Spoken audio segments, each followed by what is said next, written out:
ಹೆಂಗದಿರಿ ದೊಡ್ಡ ಮಂದಿ? ಬೆಂಡಿಕಾಯಿ ಪಲ್ಯ ಅಂದ್ರೆ ಯಾರಿಗೆ ಇಷ್ಟ ಆಗಂಗಿಲ್ಲ? ಅದ್ರಾಗೂ ತವಾ ಫ್ರೈ ಅಂದ್ರೆ ಭಾಳ ಇಷ್ಟ ಆಕೈತಿ. ಮಾಡೋದು ಹೆಂಗೆ ಬರ್ರಿ ನೋಡೋಣ. ಬೆಂಡಿಕಾಯಿನ ಚೆಂದಾಗಿ ಕಟ್ ಮಾಡ್ಕೋಬೇಕು. ಕಟ್ ಮಾಡೋಕೆ ನಾ ಇಲ್ಲೇ ಗೋಟು ಬಕೆಟ್ ಅವ್ರ ಕಡೆಯಿಂದ ನೈಫ್ ತೊಗೊಂಡಿದ್ದೆ. ಭಾರಿ ಮಸ್ತ್ ಕಟ್ ಮಾಡ್ತೈತ್ರಿ, ಭಾರಿ ಚೂಪ್ ಐತಿ. ಇದ್ರಾಗ 3 ಸೆಟ್ ಇರ್ತೈತಿ.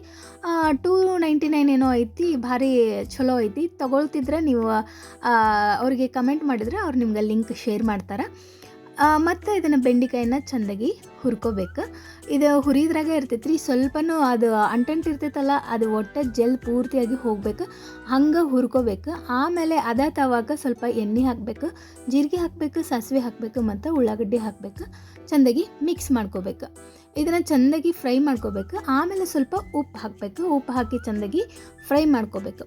ಆಮೇಲೆ ಮೆಣಸಿನ್ಕಾಯಿ ಹಾಕಿ ಚೆಂದಾಗಿ ಮಿಕ್ಸ್ ಮಾಡ್ಕೊರಿ. ನೀವು ಮೆಣಸಿನ್ಕಾಯಿ ಪೇಸ್ಟರ ಹಾಕ್ಬೋದು, ಹೆಚ್ಚರ ಹಾಕ್ಬೋದು.